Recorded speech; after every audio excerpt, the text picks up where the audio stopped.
Good morning to our meeting, the Sunday meeting of Conscious Living.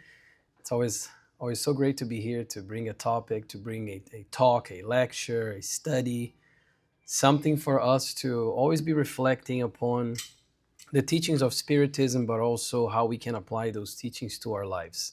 Because I think that's a big point of Spiritism, is to learn to apply these things in our lives. And the lecture of today, the talk of today is called The Value of Time.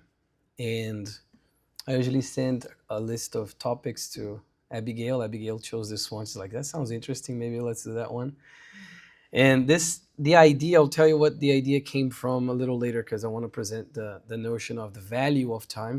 But I think from the get-go, we can all take a gander and imagine what is the value of time? First of all, do I understand what time is? Do I understand the concept of time? And if so, how much do I understand truly the concept of time? Number two, how am I valuing that thing that I think I understand what it is, time? How am I utilizing time? How am I doing the things that I have to do and the things I can do with the time that I have, which is this resource that we all have. We all have been granted and will continue to be granted or borrow. We can borrow the time from God because in theory, everything we receive from God. And the notion of time is something that, or at least the curiosity, or you can even say the fear of the passing of time, is something that comes way from a long time ago, way before our current times. And I brought here, interestingly, the two ideas of time that they had in Greek mythology or Greek culture. One is Chronos, which is the one we're more used to, which is the one on your left, which is who was considered like the god of time, and he had a scythe, just much like we see with death, if we think about it, carrying the scythe, because that one god is the god that they understand that is the regular time as time passes, and it's just something that is infallible. Time will pass, such as Chronos will exert its power over us, and that's Chronos. But the one on the right is interesting because for the Greeks, there's also another idea of time. They had Kairos, which is another concept of time, and that's the one on the right. And that is it's also a god, and the idea for Kairos that's different than Chronos, that Kairos is this sort of angelical figure in a way that has no clothes, even though it's just for, I guess, for artistic sake, they put something there, but has no clothes, has wings, and it has these locks of hair that only protrude from the front. So on the back, he's completely bald, and he has hair on the front. Why? It's interesting. Think about this artistic, idea they had of Kairos, about time. Kairos represents opportunity. It represents the time that passes quickly. And the notion of the wings means it was a very fast god, but also the hair is interesting because it means you can only catch Kairos if you catch it before it passes, because once it passes, you can't grab it on anything. There's no clothes, there's no hair, meaning once an opportunity has passed, you can't take it back. It's so interesting. It's so deep, I guess, for us to understand how time is this thing that even thousands and thousands of years ago, they already had this idea that once time passes, this opportunity passes, we can't take it back. We can't get it back. So Chronos and Kairos. But the notion of time, and it's also something interesting that I wanted to bring. I wish I could bring the whole video, but it's the 10-minute video. So I'll invite you guys to watch on your own. There is this channel on YouTube called To Scale, and they did a specific episode on time. So they wanted to see sort of okay, do we really understand how old the universe is, how old the earth is, and all of those things? And with Spiritism, we learned that we are immortal spirits. So how long have we been alive? How long will we still be alive? How long has everything been the way we know? So they scaled the history of the universe. They went to, and I recommend it, such an interesting watch. It's only 10 minutes, but what they do is they go and they on this dry lake bed, and they do a scale that is 4.3 miles long. That's almost 7 kilometers long. To scale how in years, how long the universe has been the way it is. And we know Earth is over 4 billion years old. So the universe itself, 13.8 billion years. Can we really try to imagine that? I dare say we can't. If we just stop to think about it, we can't really imagine what is a million years. We can't. It's a concept that flees our grasp of understanding. 10,000 years even, I'd say, we can't really understand, because we live, what, 80, 90, for lucky, 100 years? What is 10,000 years? It's too much. What is 1 million years? What is 13 billion years? So what they do is they go to this place and they put markers, and every 33 feet, which is 10 meters, equates 20 million years. Takes 10 hours, and they need the daylight for that. So they start in the day, they go and they start to place the markers exactly like evenly spaced, representing 20 million years, every marker. And they go, and they takes them 10 hours, which is already tells you how much time that actually is. And at the end, they when they see the results, the guy actually like is emotional, because they have to use drones and all to see how far that line stretched, and they did a human timeline as well. Look at this, a human timeline. How long has the universe been there, and how long have we humans as we know it have been alive in this universe? And it's incredible, because at the end, for that over 4 miles of stretch, this is the human timeline. This is the human timeline, and the guy is holding that, and the little lights differ, like the different regarding like the invention of, when they were able to utilize fire and all those things. So they build a universe timeline and a human timeline, and then they get the human timeline scale to the universe timeline, and it's something like this, a couple inches long, in a 7 kilometer or over 4 miles stretch of land. What is that? How interesting this is to imagine that we, as we are in a way, have been in this almost like a grain of sand in the whole history of the universe as we know it, because of course there's so many things we don't know yet, but just to put time in this sort of scale, because we truly don't have a good grasp, because our minds are not that evolved to understand exactly how much time we have lived as immortal spirits, how much time we'll continue to live, because we're using things that we quote unquote understand. The planet Earth, for over 4 billion years old, the universe, these are things we understand, but there's of course there's so much more out there, so much more. And I think this, again, I recommend viewing, because you see how they actually do it, and they show, it's a very interesting graphic, shows like all the way like what was happening in each stage, formation of Earth, and the formation of this, formation of that. It's very visual, it's really nice. But just to bring to the table here, I guess, this idea that we can't really truly grasp how much time has passed in our immortal lives, but also how much time will pass. So this is the macro. And then we come now to, I want to like do like this and come more to a micro point, or let's say a couple thousand years ago, Jesus mentioned also this idea of time in multiple passages. He also talked about how we must use our time. So when we're talking about value of time, I want us all to have in mind, how am I using my time? So that's the practical question I want you guys to hold in your brains as we go through today. Jesus gave multiple examples of time and how we should utilize our time. And creatively, perhaps we can think of one here that even, Susanna talked about it, but the parable of the talents. If we think about the talents that the Lord has entrusted to his servants, one was 5, the other was 2, the other was 1. If we think of time as a resource, we can also think of this parable as meaning time as well. So one person had, let's say, 5 talents, meaning perhaps they lived way more.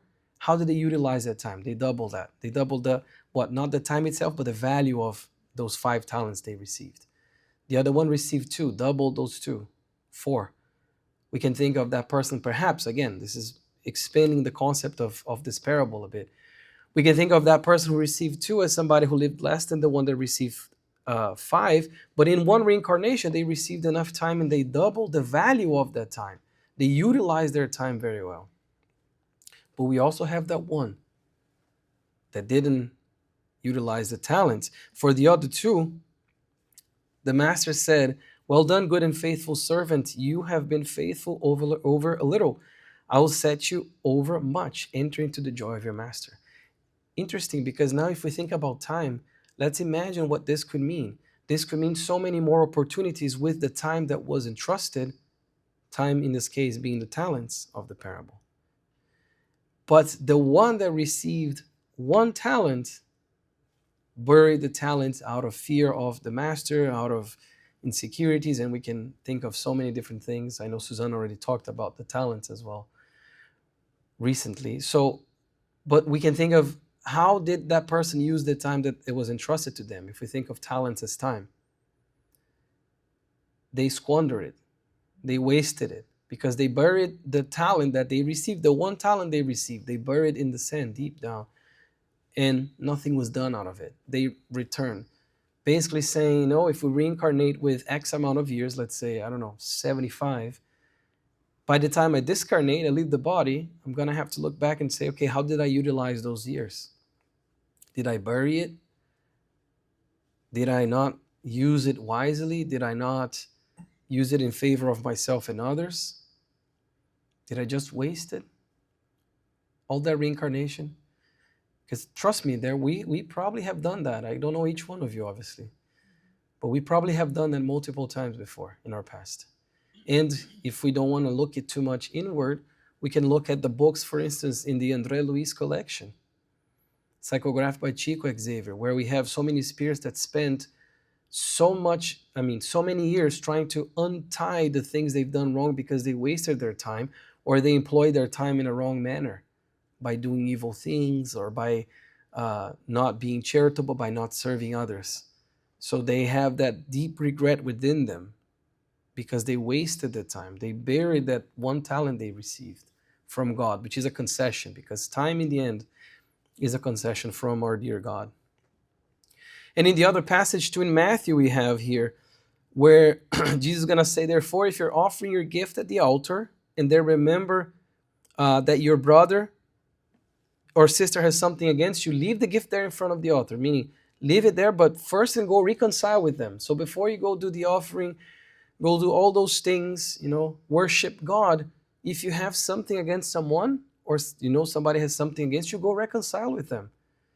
Meaning, how can you worship if you know you have all those things there? What is Jesus saying here? Because the second piece is interesting. He says, then come offer your gift. Settle matters quickly with your adversary who is taking you to court. And then he says, do it while you are still together on the way. If we think of the value of time, and we think of this little passage here by Jesus, we can also imagine how he was saying, use your time in the best way you can, not necessarily just giving the gifts here, but having so many things to fix with other people or to reconcile with other people. But go leave the gift here for now, go do that while you're on your way with them, while you're still together on the way. In other words, you don't know the day of tomorrow. You don't know what tomorrow will bring. Why waste the time that you have? Why waste that precious opportunity? We don't know what's going to happen tomorrow. So Jesus is, one of the things he's also teaching in this passage here is use your time wisely. Use your time for the things that truly matter. Yes, worshiping matters, but if you're doing that while you have all those things to take care of those things first, because you don't know how long you're going to be on the way with that adversary, with that person you need to reconcile. Talking about forgiveness, but also talking about the proactivity of forgiveness, of using the time wisely to reconcile with adversaries. So here's again the master showing us this understanding of kairos, the opportunity that comes, and once it passes, You can't get it back, but also chronos, meaning the the unchangeable passage of time that nobody can stop, nobody can control. We can't control time. We can't stop time itself. It continues on and on and on. But the opportunities come and they go very quickly. So he's saying, go and do that. So we have the talents, we have this one, and we also have this other passage here, excuse me, where Jesus comes, and this passage in the Bible as well. But he comes to the house of Lazarus, and there's the two sisters, Martha and Maria. And then Jesus comes and he sits down, and they're like, oh, how were your travels? How was this? How was that? And Jesus starts to talk to them and tell them, hey, yeah, this is what we've been doing, recounting all the late, news of his ministry and the apostles' ministry. As he's doing that, Martha is trying to set the table, because it was the custom to receive your guest very well. So you'd set everything perfectly for them, especially if it was somebody that you truly cared about, like an honored guest, like Jesus was for them. And then as Martha was setting everything up, Maria came and she sat down at the Lord's feet. And as Jesus was saying all those things, Martha started to become annoyed that Maria was not helping her. She's trying to set the table and everything. And she's setting the table while Maria is there, like sitting down, just like listening to Jesus. And then Martha actually like tells Jesus, hey, like tell Maria, please. Tell her to come help me, please. We need to set the table. We need to do all those things. There's so many things we still need to do here with the house. And then Jesus says, bread and clothing the earth gives us. And this passage specifically is from Preludes to the Divine Kingdom of Amelia Rodriguez, psychographed by Divaldo. The starry sky is an excellent blanket, and the gentle soil is a sacred granary. The word, however, meaning he was saying things that were very important. The word, however, is the seed of life. So he's already attributing a lot of importance to the word, to whatever he was saying for them to hear. And then he says, concerns, and this is to Martha, concerns about immediate things characterize the horizontality in which many people get lost, disturbed by the hustle and bustle of the struggle in which they are immersed. Interesting, he's saying about horizontality. This is 2,000 years ago, basically. And he was already saying, like, we're getting tied up in the wrong things. We're paying too much focus, or paying too much attention, wasting our time with these minutiae of material things. And that's the horizontality, he's saying. Meaning we stay horizontal if we think of a spiritual perspective. And he says, hustle and bustle of the struggle in which they are immersed, because he was saying, like, yeah, life is difficult and we have all these things we must take care of.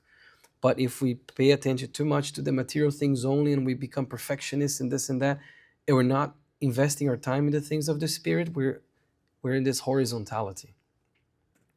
And he says to Martha, you are troubled with many things, but one thing is necessary. And Mary has chosen the good part. This part is in the Bible. Mary has chosen the good part, which will not be taken away from her.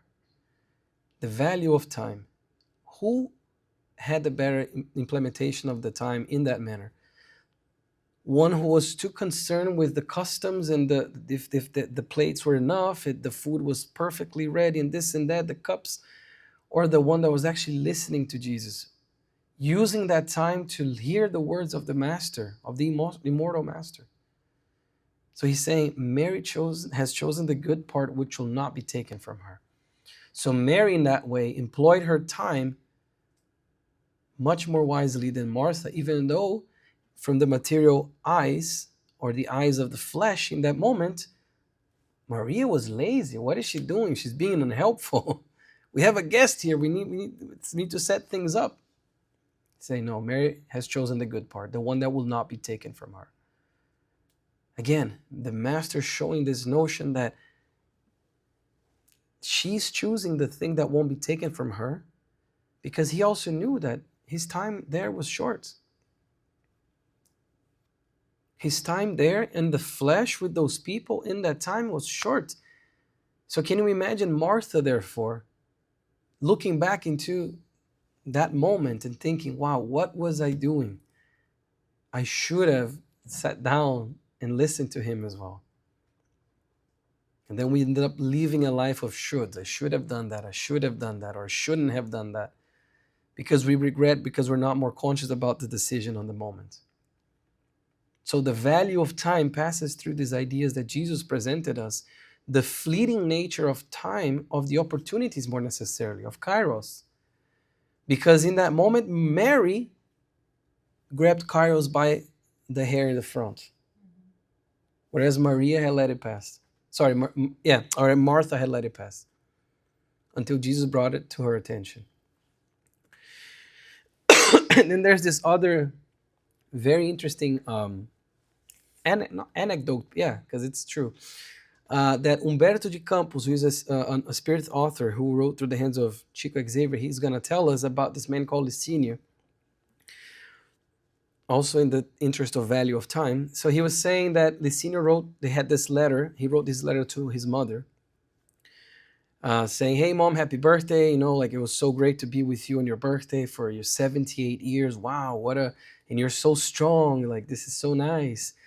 Mom is doing great. And he starts to list things. We have different coffee plantations, four coffee plantations in the Northwest that are going great. I have our houses in Sao Paulo are doing great with the rent. We're getting a lot of influx and capital and this and that, and I'm doing all these investments.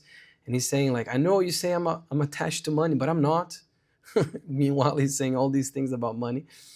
I know you say I'm attached to money, but I'm not, because what I want to do, Mom, is I want to get all this money that we are, and I have already delineated 10 different projects that will benefit the poor, that will benefit people. And I have gathered people, and he starts to list all these things, saying, I've planned so many things now, and I have the money. We have so much money now, but I still need to double that amount, and he even says the amount, in order for us to do all that I'm envisioning, because I don't want to do little things, or I don't want to do something that will just crumble in the next couple of years. If I want to do an organization, it has to be the best one, and I have 10 planned already. The other day, somebody came to ask me for money on the street. I didn't give it to them, because I don't believe in giving little. I have to give a lot, and I'm gathering money to be able to do that. And he continues going on and on. Mom, but I really want you to be more, benevolent to others and more charitable. So next time you're here, I want to talk to you about our projections for the next 3 years. So in 3 years, we can start applying all that money to those 10 projects. And then they had this letter, and the guy died. So the letter was being read by the spirits, Humberto de Campos and the other. And in that same night that he wrote that letter, he had a heart attack, and he passed away. And his mother and they say that his mother was coming, this was the next day, to his funeral, because the letter, he died with the letter with him. And then Humberto Campos says something like, how did he use his time? Spend all those years planning for the perfect amount in his bank account, to make all these grandiose projects, when the small opportunities were with him. This is me saying, he didn't say all that much. When the smallest opportunities were with him, within his reach of helping people who needed him, even if it's just a little. But he has all these grandiose plans, which are beautiful. But Humberto de Campos says he wanted to do so much for spiritist, he didn't say spiritist institutions, but sadly, none will ever know his name, or none will ever know of him. None will ever know of him, because he spent too much time planning and planning, and he died. And then what? All of that was for nothing. So if we try to wait for the perfect number in our bank account, the perfect time, the perfect moment, when I retire, I'll do charitable work, or when I do this, I'll do that. When I have this, or when my health is perfect, when I have X amount of friends, when I have a husband or a wife, we keep going and going and going. We never know the day of tomorrow. Just like Licínio, who were only 50 years old, by the way. when he passed, with all those beautiful plans, all that money, all their ability to help so many people, but he didn't use the time wisely. And I thought this was a very interesting, it's a true story, very interesting thing for us to reflect upon. How are we using the resources that we have, the talents that we were given? How are we using the time that we have? Because we all have time. I have 24 hours. Today I have 25 because today we roll back the clock. We all have 24 hours in our days. And it's not about the whole like productivity hack, let's maximize. Yeah, that's good too, but how are we valuing our time? What are we spending our time on? And the idea of this lecture actually came from this. It's not poetry because it doesn't rhyme, but it's like this verse or message that somebody anonymous wrote a while ago. And I think I was like 11 or 10 years old when I first heard about this, and it stuck with me. Because to understand, and the name of the lecture came from this, the value of time. To understand the value of time, and this one is in Portuguese, but I translated. To understand the value of 1 year, and he's gonna start listing the things. I don't know if you guys seen this one, like to understand. So they say different things, for us to put time into perspective. So to understand the value of 1 year, ask a student who failed his final exams. Then you know the value of 1 year. Or for those who like sports with me, when our team loses the championship. 1 year. Boom. To understand the value of 1 month, ask a mother who had a baby premature baby. And you know the value of 1 month. To understand the value of 1 week, ask an editor of a weekly magazine. Because again, this message is old. 1 week, or if you're in the stock market, what is 1 week? To understand the value, meaning like how that is so important, how many things can happen. To understand the value of 1 hour, ask lovers who are waiting to reunite, and there's only 1 hour left until they reunite. That 1 hour is very, very high value. To understand the value of 1 minute, ask somebody who lost their plane because of 1 minute, their train, their bus. To understand, oops, sorry. And then he goes on to understand the value of 1 second. Ask somebody who escaped an accident, a car crash, that if it was 1 second earlier, whatever it may be, 1 second, that's the value of 1 second if you escape an accident. And then it goes even further, and I love this one. To understand the value of 1 millisecond. 1 millisecond, we can't even measure that. It just goes, and we don't even see it. To understand the value of 1 millisecond, how that 1 millisecond matters, ask an Olympic athlete who won silver instead of gold. 2016, I actually researched this because I wanted to see what was the closest gap in a gold and silver medal in the Olympics. 2016 in Rio.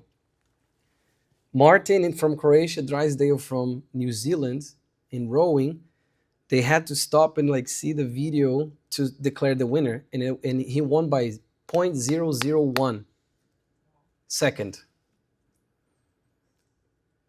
The New Zealand guy, the guy from New Zealand won. So ask the guy from Croatia if 1 millisecond is important. How interesting is that, right? Everything in perspective. For us, 1 minute, maybe nothing, a second. Oh, what's a second? It's just 2 seconds already, 3. 1 hour, 1 week, 1 month, 1 year. But everything, when we put into perspective, acquires a new meaning, a new value. And when we're putting time into perspective like that, I think it really brings a sense of responsibility to us. And that's what I wanted to add. Like what I said, when I said, keep in your mind how you're using your time, how you're valuing your time. I think of that. All these things that happens in our lives and can happen in our lives because of 1 year, 1 second, 1 month. And we can actually go the other way around as well. This is not, the poem doesn't say this, but we can go with what's the value of 10 years? What's the value of 50 years? What's the value of a reincarnation? We've had many, we'll have many more. But what's the value of 1 reincarnation? Again, go to the series by André Luiz and see how many spirits have wasted their reincarnations, and now they carry so much guilt because the value of one reincarnation for them, now that the time has passed, completely changed. But while they were in that moment, they didn't think of these things. They just lived like machines. Wake up, eat, work, sleep, eat, sleep, rinse and repeat, without adding any value to their times. And then Emmanuel's going to say this one. This is in the Living Spring. This is a message that is called for a short time. He says, if the creature knew how short it has, how much short of a time it has in this reincarnation, you'll look at things differently. So he says, such a perception in light of eternity would certainly give them a new concept of the blessed, invaluable yet short opportunity that has been given to them. Everything benefits or afflicts the human being for just a short while. So Emmanuel here is almost going the other way of the poem that we said. 1 year, all 2 milliseconds. He's going up. If we think of a line of infinity, which, by the way, we can't think of, but let's pretend we can, or the best we can. He says one reincarnation is basically that 1 millisecond in the life of our spirit. But he's saying we will see how we're blessed with the opportunity to be here for a short time, to have this short time in our hands for us to utilize the best we can. It says, nevertheless, many people use this tiny fraction, meaning their lives, of time to complicate their lives for many years. That's the wasting the time, squandering the time, doing all these things that won't amount to anything with the time that we have. And he says, my friend, whatever you are, remember that you will be there only for a short time. Wherever you are, you will only be there for a short time because the spirit does progress. We don't know how much time we have. Nobody knows, but we know it's for a short time in light of eternity, in light of the life of the spirit. For it is how you use the short time, and he puts this in quotation, it wasn't me, that will determine how you proceed to the long time of either happiness or suffering. So it's how we use the short time that will determine how we proceed in the long time. It's going to be either happiness or suffering. Because consequences that will take lifetimes to dissolve are often made in the span of a second. In a rage attack, where you kill somebody, for instance, that may be 10 seconds that took you to do that heinous act, commit a crime, and your spirit was going to have to amend to that for who knows how long. So he's saying it's how you use the short time that will determine how you proceed in the long time, meaning the path ahead. And the same Emmanuel is going to tell us, this is a message where he says, do not let yourself be overcome by the empty hour, meaning doing nothing. A mind without work becomes a dwelling of shadows. So a mind that's just doing nothing, how we say nowadays, doom scrolling, becomes a dwelling of shadows. An unoccupied house shelter harmful creatures because it's unoccupied. Any creature can come, good or bad. So how are we using this time that we have? The time that belongs to you, and he says, you can offer in service. Any help you give to others is help to yourself. We talk about charity, anything you do to others. And again, charity, forget about just the material thing, a smile, a hug, giving time to someone to listen to them, sending a message to someone that could use, just like, hey, I was thinking of you. Just wanted to send you like happy energy or like something, anything. That's helping someone else with the best of intents. That's a good use of the time. Do not disdain time, he says, for time comes from God. So do not disdain this talent, let's use the parable, that you were given. Do not disdain this gift that was loaned to you. We don't own time, only God. But this gift that was given to us. And the message at the beginning that Isabella read about the anxieties, what is that if not this fear of like, oh, I have to do more, I'm not doing enough, I have to do this, I have to achieve that, and like create all these things that we can't achieve, and we're end up wasting time thinking about the future, and the present just flies past. So that's what Emmanuel's saying, do not disdain time. Because you can also think of this one of like disdain time. Who disdains time? Well, anytime we're not using it right, we're disdaining time. Oh, today's just Sunday, the second, I'll do it tomorrow. I'll start next week. This week is no, I'm not so healthy, or like I woke up with a little bit of headache. We're disdaining time because who knows what's gonna happen tomorrow? What guarantees do we have? You know? So that's what Emmanuel is saying. And then André Luiz is also gonna tell us about time. He says, if you already know how precious the value of time is, respect the time of others so that your own hours may be respected. He says, remember that if you have commitments and obligations based on time, the same is true for other people. André Luiz is very practical always, right? It's like respect the time of others. No one evolves, prospers, improves, or educates themselves until they learn to use time to proper advantage. So he's saying, be mindful of other people too. And he says, be brief in any request. Whoever has time to talk without necessity, I love this one, could clearly enroll in any school to improve in higher knowledge. So if you have too much time to gossip, you definitely could do something better with that time. If you have too much time to just be talking and not leading anywhere, do something else, he says, enroll in any school to improve higher knowledge. Use that time wisely. And he says, work within time dissolves the weight of any worries, but time without work, look at this, work within time, but time without work, he's inverting the words here, creates burdens of boredom always difficult to carry. A common form of true unhappiness is having the time to believe oneself unhappy. I love this one. That's why I made it just one line there.